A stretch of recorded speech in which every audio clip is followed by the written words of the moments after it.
হ্যাঁ, একটু নাস্তা খাওয়া আগে, খেয়ে একটু ঘুমায় থাকো। আবার এত সকালে উঠছো, 6টা বাজে। যাও তাতে যাও। হুম, আমি চিকেন খাচ্ছি। যাও বাইরে ফিয়ামারি বলে দাও।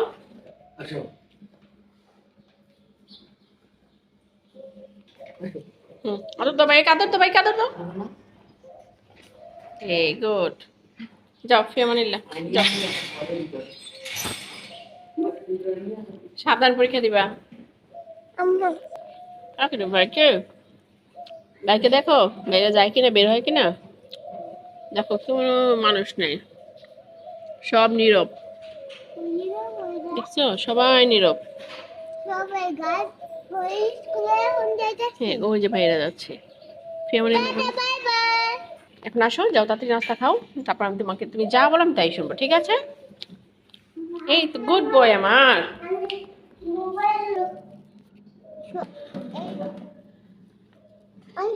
তুমি এখন কি খাচ্ছ? এখন চিকেন খাচ্ছ কেন? তোমার জন্য চা দিছি, চা দিয়ে রুটি খাও। হুম, সকালে কি চিকেন খায়? এত সকালে চিকেন খায় না, নাও চা খাও।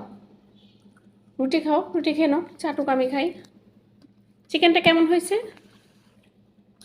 বলো? ভালো হয়েছে?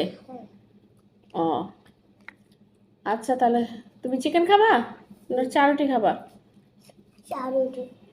আচ্ছা, তাহলে এটা কেমন হয়েছে? ভালো হয়েছে তো? গুড। আচ্ছা নাও তাহলে, তুমি খাও, আমিও চা খাই, ঠিক আছে?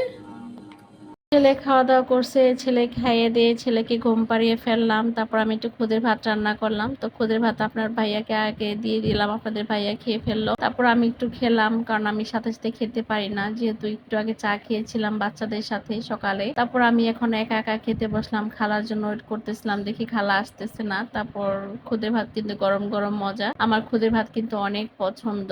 তার জন্য শুটকি ভর্তা আর খুদের ভাত, কে কি খাইতে পছন্দ করেন বলেন তো? আর কোন কোন দেশে খায়, অনেক সময় অনেক অঞ্চলে কিন্তু খায় না। তারপর খুদের ভাত খেয়ে একটু রান্না চড়াই ফেললাম, যেহেতু ওনার আসতে দেরি হচ্ছে, আমি আবার বের হয়ে যাবো 11টার দিকে। তো একটু তরকারি রান্না করে ফেলবো, কারণ খালা আসতে আসতে মনে হয় আজকে দেরি হবে। কারণ আমি জানি না, কারণ আমার তো এখন সকালে ঘুম থেকে যেহেতু উঠছে, আমি বসে থেকে তার কোনো লাভ নেই। আর এত সকালে কি করব বলেন, শুলেও কিন্তু ঘুম আসে না। তার জন্য ঘুম যেহেতু ভেঙে গেছে, রান্না বান্না কমপ্লিট করে ফেলি। তো আজকে ভাবলাম যে কিছু রান্না করব, সেই আদিকালের মানে পুরোনো যুগের সেই রান্না। আপনার এই রান্নাটা খাইছেন কিনা আমি জানি না, এটা কিন্তু অনেক মজার একটা রান্না। ছোটকালে আমার মা আমার দাদির এই রান্নাটা বেশি করতো, তো আমার মা কিন্তু এখনো প্রায় প্রায় রান্নাটা করে। আর যেহেতু নিজের গাছের পুঁই শাক হলে তো কোনো কথাই নেই, আমরা তো কেনা খাবার খাই। তো পুঁই শাক দিয়ে কিন্তু এরকম চিংড়ি মাছ বেটে আর কিছু গুঁড়া চিংড়ি দিয়ে রান্না করে, এই খাবারটা অনেক সুস্বাদু। আমাদের গাজীপুরে এই খাবারটা খায়। আমার মার হাতের রান্নাটা অনেক মজা। আমি তো একটু মশলা বেশি দেই, আমার মা আরো কম দেয়। আর বাড়ি থেকে পাট শাক দিয়েছিল, যেহেতু পাট শাক আপনাদের ভাইয়া অনেক পছন্দ করে। আর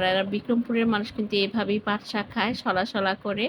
দেখেন আমার বাচ্চাটা ঘুমায় গেছে। বাচ্চারা যত দুষ্টুমি করুক না কেন, ঘুমিয়ে গেলে কিন্তু তার প্রতি আলাদা অন্যরকম একটা মায়া, মনে হয় যে একটা নূরের একটা চেহারা দিয়ে রাখছে। মানে সে কিভাবে ঘুমাচ্ছে দেখেন, এই বাচ্চাটা কতক্ষণ আগে কি দুষ্টুমি করতো আর সে ঘুমায় গেছে। তো সে ঘুমাচ্ছে, আর তার ঘুমাইতে ঘুমাইতে ওই যে দেখেন আমি বারান্দা দাঁড়িয়েছিলাম, আমার খালা হেঁটে হেঁটে আসছিল। তো আমি বললাম যে বেল দিয়ে না, আমি উপরে আছি। তো আমার রান্না বান্না সবকিছু কমপ্লিট হয়ে গেছে, তারপর খালা আসছে। আর কিছু করার নাই, আমি তাড়াতাড়ি আজকে কাজটা শেষ করে বের হয়ে যাবে। তো আজকের মতো এখানেই, সবাই ভালো থাকবেন, আল্লাহ হাফেজ।